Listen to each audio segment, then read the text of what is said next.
Hey guys, if you have a pool, you're probably like me and you hate weed whacking around it. It's definitely dangerous. It's more likely that you're going to puncture a hole in it. So today we're going to show you how you never have to weed whack around your pool again. Check out our other video that shows the whole project. Fast forward, it's a different angle so you can really see how to do it right.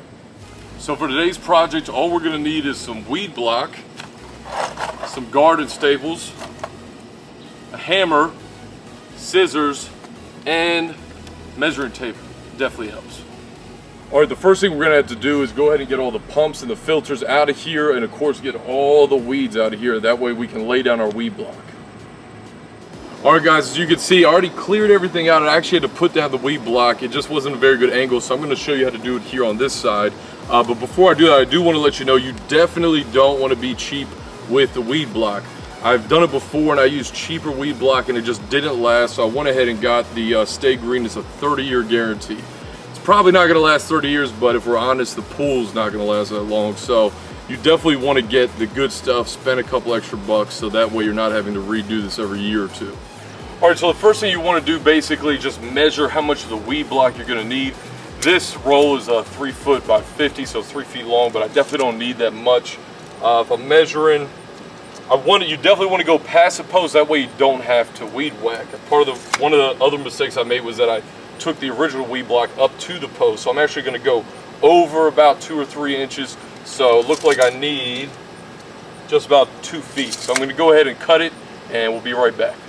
All right, once you have the weed block cut, you want to lay it out, obviously, and put it in the post.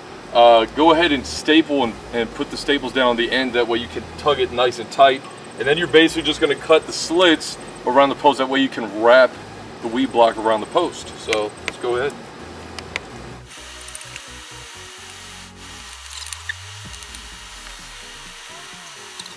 All right, now that you have the weed block cut around the post, you only want it about maybe 3 inches out, because again, you're just trying to make it so you don't have to weed whack anymore. You know, that way you can go your mower just along it. So you need about 2 to 3 inches out.